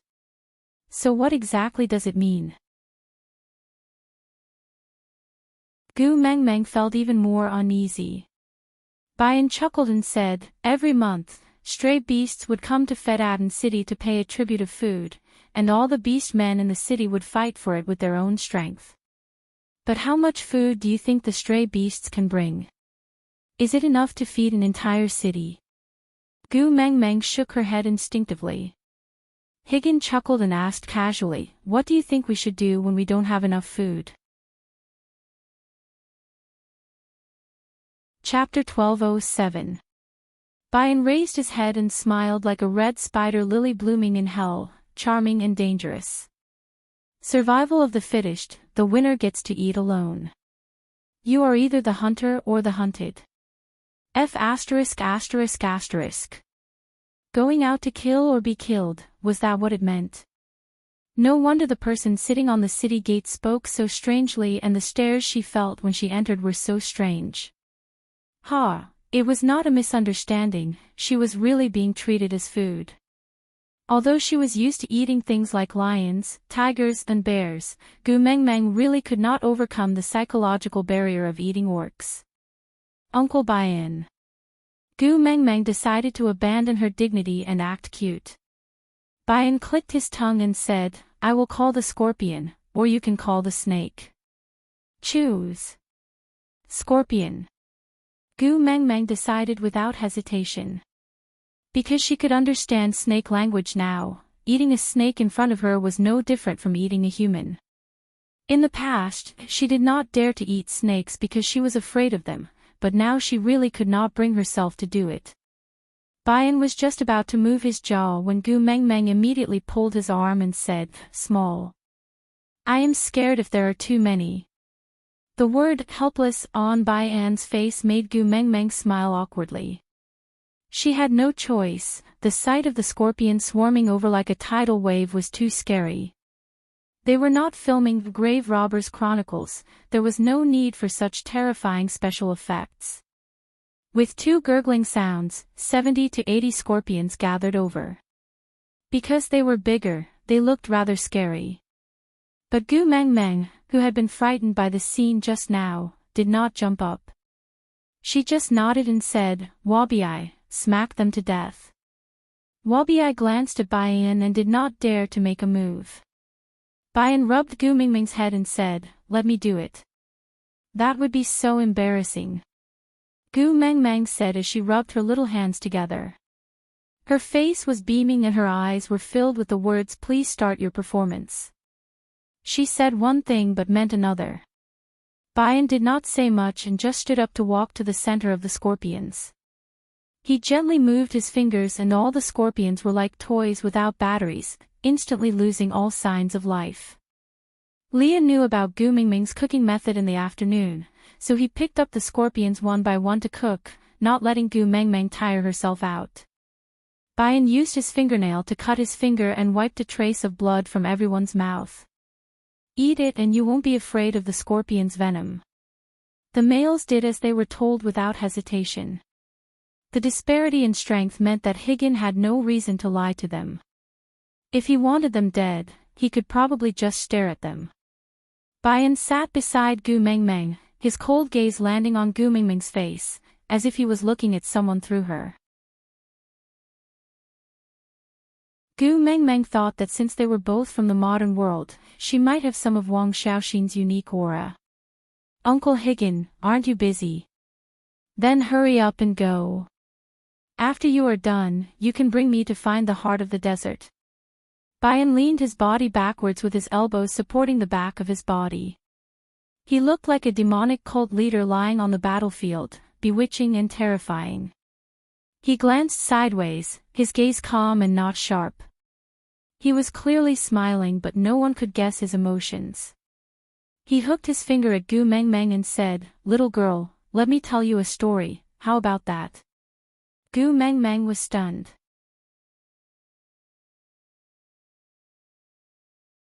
Chapter 1208. Once upon a time, there was a scorpion living in the desert. He had no memories, no name, no companions, and no heart. Living had no meaning to him, similarly, death had no meaning. So he did not seek to live, nor did he seek to die. He just lived on aimlessly. Until one day, another person appeared in the desert. She squatted in front of him and poked his poisonous tail with her finger, saying to him, "Hey, are you lonely? Are you lonely?" But the scorpion did not understand. What is loneliness? Is it a specific grain of sand in the desert or a piece of cloud drifting in the sky? Bayan's eyes sparkled because of this sentence. In that instant, everything in the world lost its color. Gu Mengmeng looked at Bayan, who was telling the story like a storyteller, but kept himself out of it, as if he was telling someone else's story. Gu Mengmeng was a little lost in thought. Towards Wang Xiaoxin, Gu Mengmeng's impression was that of a joker who used a book of 300 poems of the Tang dynasty to fool the Snow Fox tribe for thousands of years. She was a cruel woman who dug out Whale's heart with her own hands. She was a crazy woman who gave birth to a son just to use him to open the doors of time and space. But, in Bayan's eyes, she must have a most beautiful side that no one else knew. Gu Mengmeng did not interrupt Bayan and just listened quietly. Her hand was bleeding, but she did not care at all. She just sat on the ground and said beside the scorpion, "What a coincidence, I'm also alone. Do you want to accompany me? Accompany me to wait for someone." This time, I accompanied her for 13 winters and summers. She never said who she was waiting for, nor did she say how long she was waiting for. She just taught the scorpion how to evolve into a human, how to level up, and how to find green bricks to build a house in this endless desert when she had nothing to do. In the end, she built a city here and named it Fedaten. In beast language, it means return date. The person she was waiting for did not come, but her son did. After the mother and son met, they clearly recognized each other, but did not exchange a single word. They just looked at each other, then she threw a little snake to her son. Her son then carried the little snake and left. Gu Mengmeng frowned. So Snake had been here and met Wang Xiaoxin, but why did she not have any relevant memories?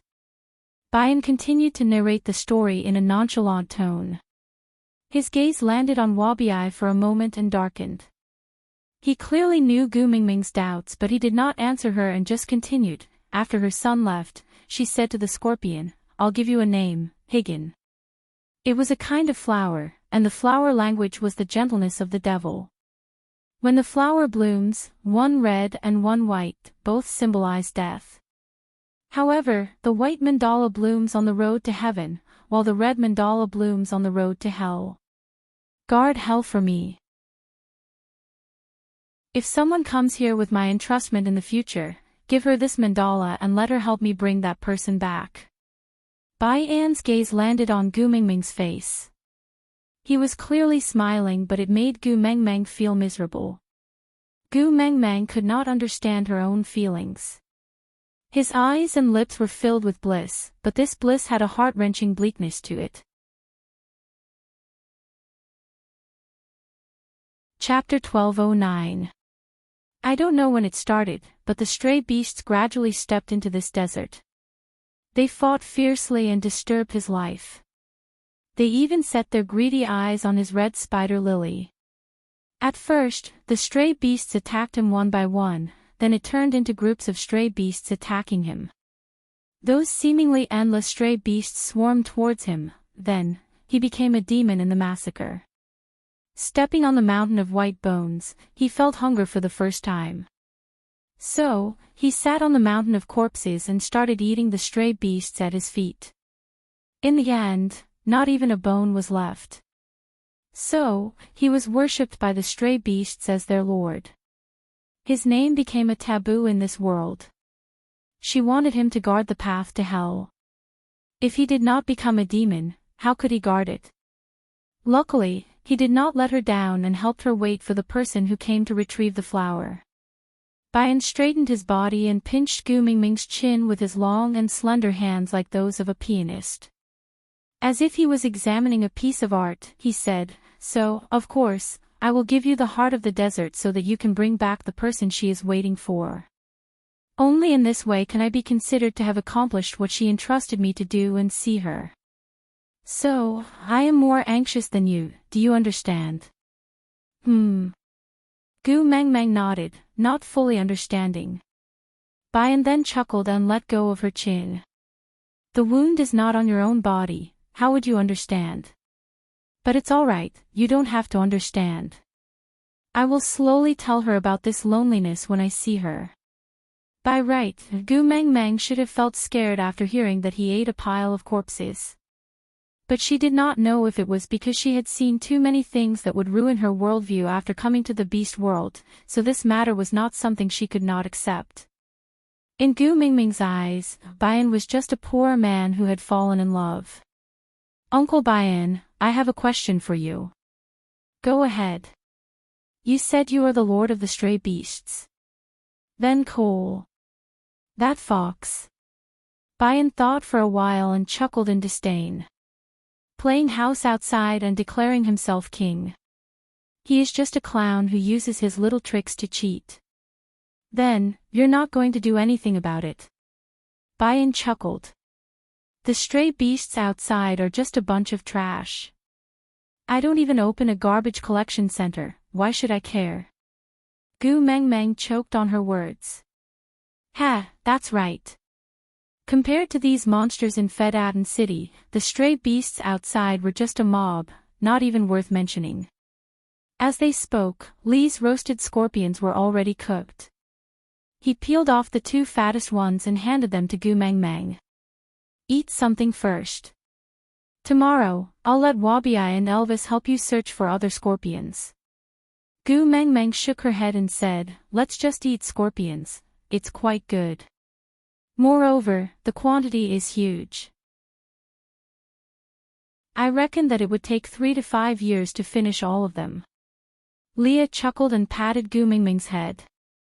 "Then bear with it for a few days. When we return to our place, I will make something delicious for you." Gu Mengmeng nodded in agreement and did not say anything else. He only thought silently in his heart. Help that person back. Who was that person? How to cross the Dharma? Wang Xiaoxin was already gone. So what if he really helped that person back? He would still be like the flower of the other shore. The flower would never see the leaves, and the leaf would never see the flower. Chapter 12:10. Gu Mengmeng did not reject him, but recalled the entire song of sorrow of separation in her mind, trying her best to sing it to him.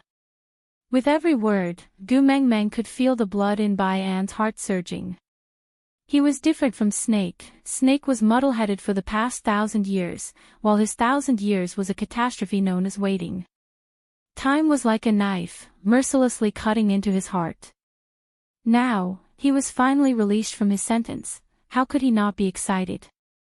That night, Gu Mengmeng sang Sorrow of Separation over and over again, not stopping even when her voice was hoarse.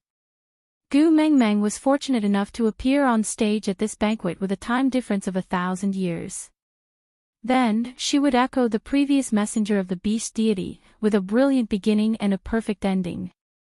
Gu Mengmeng and the rest ate scorpions in Fedatin City for 5 days. Finally, Bayan brought Gu Mengmeng and the rest to the city gates of Fedatin City. Bayan stood opposite Gu Mengmeng, smiling at her. "Little girl, I have to thank you." Gu Mengmeng looked at Bayan in confusion. Bayan pulled Gu Mengmeng's hand over and placed it on his left chest. "The heart of the desert you want is right here. Take it." Gu Mengmeng retracted her hand in fright, but Bayan held it down to prevent her from dodging. Scorpions don't have hearts. The red object throbbing in this body is the Manjusaka that she passed to me to pass to you on her behalf. It is also the heart of the desert that you mentioned. But, you don't dare to kill me. Bayan chuckled, as if he was watching a joke. "Don't you want to deal with the trash outside? As long as you kill me, stray beasts within 100-mile radius of you will be terror-stricken. No one will dare to disobey you." Gu Mengmeng wanted to retract her hand, but she could not muster up any strength. Bayan was like a snake tempting Eve to eat an apple, constantly persuading Gu Mengmeng to dig out his heart. "Aren't you curious? Why does this little snake have no impression of her at all?" Gu Mengmeng nodded, expressing that she found it strange, but she just could not find a suitable opportunity to ask. Higgin chuckled and replied, "She never belonged to this world. So when she left, all she left behind was a legend. All the memories of seeing her would be erased. As for me, it's the same. I was originally just an ordinary wild scorpion in this desert. It was she who gave me a heart and taught me to taste the loneliness of the human world. After you dig out this heart, I will disappear from this world just like her. All the memories related to me will also be extracted. So you don't have to feel burdened.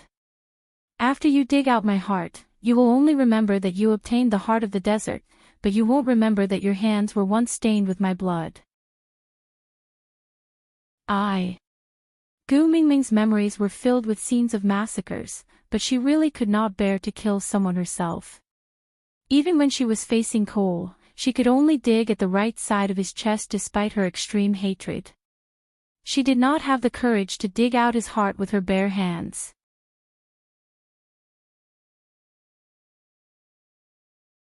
Chapter 12:11. Gu Mengmeng did not want to be wishy-washy, but she really could not bear to do it. For a person who didn't have a deep grudge against him, even though they didn't have much feelings for each other, at least he protected you in this demon-filled place and provided you with food and shelter. How heartless would you be to turn around and dig out his heart? "I'm sorry, little girl." Bayan frowned as he grabbed Gu Mengmeng's hand and pressed it into his chest forcefully, pushing Gu Mengmeng's hand into his chest. "Ouch!" Bayan groaned in pain as his forehead was instantly covered in sweat. His eyes were bloodshot but his lips were full of smiles. "Little girl, did you touch it? Hold it tight, I'm going to pull your hand out." "Uncle Bayan. Uncle Bayan. I don't want the heart of the desert anymore, don't be like this." Gu Mengmeng's tears rolled down her face as she shook her head like a rattle drum. Bayan chuckled as a mouthful of blood flowed down from the corner of his mouth. His gaze was burning as he said, "It's too late, hold it tight, don't let me die with everlasting regret." With that, Bayan used the last bit of his strength to pull Gu Mengmeng's hand out from his chest. Fresh blood splattered everywhere, dyeing Gu Mengmeng's eyes red. "Uncle Bayan." The Fedatin city behind them collapsed along with Bayan's body. Dust filled the air as Bayan faced the sky. There was a huge hole in his chest that was bleeding profusely, but his lips were still in a beautiful arc, so beautiful that one could not take their eyes off him. There was only the sound of the wind blowing the sand, but Gu Mengmeng seemed to have heard the saddest love story in the world. Bayan's eyes were still looking at the sky, as if he was saying, "It's time to return, I've reached Bayan." I can finally return to your side and accompany you to find green bricks and huge stones to build another city. We can wait for that person to return together. But this time, don't leave me alone. Now, I know how torturous it is to be alone. Gu Mingming's tears flowed freely as she felt a sense of sadness. She threw herself into Elvis's arms and cried until she had no energy left and finally fell asleep while sobbing. He slept for a long time. In her dream, she seemed to see a woman sitting next to a scorpion, poking its tail with her finger and asking it, "Hey, are you lonely?" The blood on the woman's fingertip dripped into the desert and blossomed into a red spider lily. When he opened his eyes again, there was only an endless desert. Gu Mengmeng frowned. She felt uncomfortable in her chest, as if something was pressing down on it, but she just could not recall what it was. Looking at the scarlet flower in her hand, Gu Mengmeng asked Elvis in confusion, "This is the heart of the desert." How did I get it? Why can't I remember? Do you remember? Elvis also shook his head and said, "I fainted not long after entering the desert. When I woke up, this thing was already in your hands." Gu Mengmeng leaned against Elvis's chest and looked into the distance. She said, "Hubby, I saw a movie called Dragon Gate Inn when I was in the modern world. The setting in that movie is very similar to this place. When we have time in the future, let's look for some bricks and boulders in this desert and build a black shop to sell human meat barbecued pork buns, all right?" Chapter 12:12. Gu Mengmeng nodded and did not say a word. Her little head was covered by the hide and Gu Mengmeng looked at the flowers in her hands blankly. She muttered softly, "Why, do I feel like I have forgotten something? Something, that seems to be very important. If you have forgotten, it proves that it is not important to you." Elvis's large hand pressed lightly on Gu Mingming's back, helping her to stabilize the beast's skin. He kissed her little head through the beast's skin and said, "Those things that you have forgotten will be remembered by someone else. Because to that person, those memories are worth cherishing." Gu Mingming's expression changed. Gu Mengmeng nodded, still feeling uneasy. Then, she said, "Hubby, I have not sung for you for a long time, right?" "Yeah, the last time I heard you sing was during the night campfire party. Qi Xian was still unconscious then and Jiaoliu asked you to sing a song to see if you could wake Qi Xian up." Gu Mengmeng wrapped her little hands around Elvis's neck and smiled faintly. Recalling that time, she felt as if it was a lifetime ago. "Shall I sing a song for you? I feel that it is very compatible with this place." "All right, I'm listening." "Spring has passed, my hair has turned white, I pondered in loneliness, I cut off a strand of sorrow to cover my eyes, I am heartbroken today, we are in different places today, there is no hope of meeting you in this lifetime." The sorrowful tune continued intermittently with the wind in the desert, stirring up some quicksand. Fluttering and silly, it erased many unremembered memories of the past. Later on, there was a legend, there was a desert at the border of the beast world, called Mecca. There was no end to the quicksand there. When the wind swept the sand into the sky, one could hear someone humming a strange tune. The words could not be heard clearly but it made one unable to help but feel sad. But, who would sing in the desert? That was just the sound of the sand being blown by the wind. There was a city in the desert called Fed Aden, meaning return date. That city originally had the most ruthless, and unruly stray orcs in the beast world. They were existences that could easily rule the beast world if they walked out of the desert. However, they were trapped in the desert for their entire lives and could not even take half a step out. It was said that the person who imprisoned them was the master of the stray beasts. His name was a taboo and no one dared to mention it. He was above all rules and could kill on a whim. He was a demon that wandered at the edge of hell. His pure evil had also suppressed the demons that could cause turmoil in the beast world. However, the city of Fed Aden had collapsed overnight, and all the evil spirits in the city were buried within, with not a single survivor. Some people said that those ferocious demons were his playthings, to pass the time while he waited. Later, when the time came to return, the person he was waiting for finally arrived. Therefore, there was no need for that city, that person, and everything else to exist. Hence, he used 5 days to summon back all the demons that were not in the city and buried them all. He ended everything cleanly and did not leave any filth in the beast world. Because the person he liked, the person he was waiting for, had said that he wanted to protect the beast world. After leaving the desert, Gu Mengmeng was in a bad mood for a few days. She did not know why she was feeling so sad, but she just felt that her chest was stuffy and uncomfortable. Chapter 12-13. What are you doing? You scared me to death. Gu Mengmeng howled. Wabi didn't mind. Swinging his tail, he clicked his tongue and said, "Didn't you spend so much effort to go to that godforsaken place to find a broken flower to help your little wolf break through the 5th level boundary and awaken the Beast King bloodline? You have been holding that flower in your hands for so many days. Are you planning to give it to him after it wilts?" Gu Mengmeng then recalled that she was looking for the heart of the desert for Elvis to level up after Wabi mentioned it. But for some reason, she felt a sense of melancholy when she looked at the flower.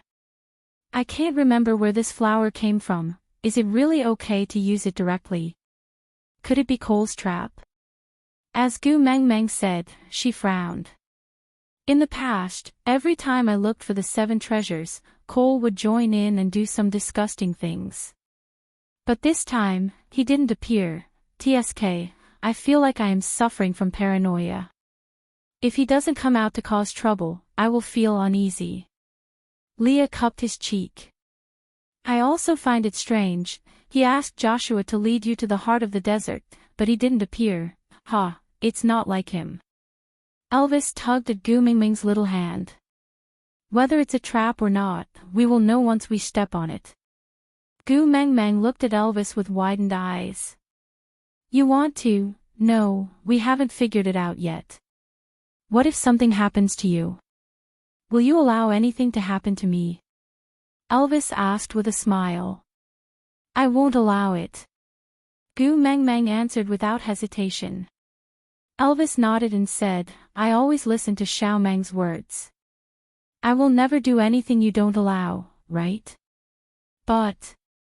Gu Mengmeng looked at the flower in her hands hesitantly. Elvis kissed Gu Mingming's forehead. "As long as you don't allow me to die, even if I fall into hell, I will shatter the bridge of helplessness and swim across the river of forgetfulness to return to your side. Moreover, you have to trust my wild beast instincts. This flower is not dangerous." Gu Mengmeng looked at Leah, but he smiled seductively. "Yes, use it. If he really dies, I can become the rightful first partner." Gu Mengmeng was relieved to see Lee's nonchalant look. Nodding his head, he said, "Then, are you ready?" Elvis nodded and said, "I've always told you that you're the only one in my heart, but you just don't believe me. This is a good time, you can touch it and see if there are any impurities other than you in my heart." Although it was not a murder, but to have Gu Mengmeng personally cut open Elvis's chest and place the red spider lily in his heart still made her tremble. What if she lost control and killed Elvis? "Why don't you let Leia do it?" He was a witch doctor, so he knew when to stop. "I've never cut open anyone's stomach. What if my hand trembles and I become a widow?" Elvis smiled as he pulled Gu Mengmeng over and kissed her. "Silly girl, do you think that other than you, I will allow anyone to cut open my chest? If it resisted instinctively, it might not be able to fuse with it, right? That would be the death of me." Thinking about it, Elvis was right.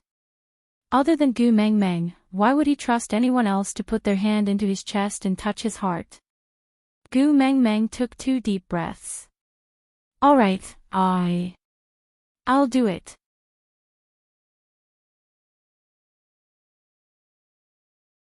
Chapter 12-14. Get lost. Gu Mengmeng knew that Leah was using this method to make her relax. After all, the more nervous she was, the easier it was for her to make mistakes. But, how should she put it, if she wanted to kill someone, Gu Mengmeng would not be so lenient. Previously, when she was cutting open Cole's chest, she did not hesitate to dig a hole in his right chest. Admittedly, it was because she was angry at that time, but with Snake's memories, cruelty and bloodthirst were part of her nature. But when facing someone she cared about, she really could not bear to do it. All right, I will go prepare some herbs to stop the bleeding and suture the wound. Leah pulled Gu Mengmeng's little hand to his lips and kissed it. Then, he gently bit her finger. Wabi-ai and Oriton will help you guard the cave. No matter what happens while you are performing the fusion for Elvis, just trust them. Gu Mengmeng bit her lip. Do you think Cole will choose to cause trouble when I am performing the fusion for Elvis? Who knows? Leah was also worried about this. After all, it would be too weird if he did not come out to cause trouble. Wabi-ai frowned and said to Gu Mengmeng, there is something I might have to tell you. Little shit, are you constipated? Gu Mengmeng looked at Wabi-ai, who looked like he had eaten shit. TSK, Wabi-ai rolled his eyes at Gu Mengmeng. I am being serious. Go ahead. Gu Mengmeng looked like she was all ears. Wabi-ai took a deep breath. Ever since you returned from the desert, you have been a little different. Me? Suntanned. I can't help it, the desert sun is so bright. The ultraviolet rays are no joke. Wabi-ai's "Are you an idiot?" expression made Gu Mengmeng shut her mouth. His gaze made Gu Mengmeng shut her mouth. She chuckled and said, I won't interrupt anymore. Go on, Wabi-ai composed himself again. I am starting to be a little afraid of you. Why are you afraid of me? I don't bite. Gu Mengmeng clicked her tongue in disdain. She wanted to joke but stopped when she saw Wabi-ai's serious gaze. Let me take a look. Did the mark on the back of my neck change again? Gu Mengmeng could not think of any other reason and could only lift her long hair to show the back of her neck to Wabi-ai. They had no choice, other than Wabi-ai who was a snake. Elvis and Leah could not tell the difference between the changes in the mark. Wabi-ai scrutinized the mark on the back of Gu Mengmeng's neck and shook his head. No, it's the same as after I obtained the soul of the forest. It's the snake clan's protection mark. Then Gu Mengmeng could not understand. Wabi-ai continued, ever since we came out of the desert, I've had the urge to run away from you. You make me feel very dangerous. I can't help but hold my breath when I'm around you. When you occasionally turn your head to look at me, my snake scales will unconsciously explode, and I can feel my bones trembling. This feeling is very strange. It feels familiar yet foreign. Even the infuriated snake had never made me this afraid. Gu Mengmeng frowned. She felt that the situation was a little serious. She pretended to smile normally. I won't do anything to you. Why are you so afraid of me? You're tuning into the Journey of the Soul YouTube channel. Don't forget to subscribe and join us on this journey to catch the most captivating stories.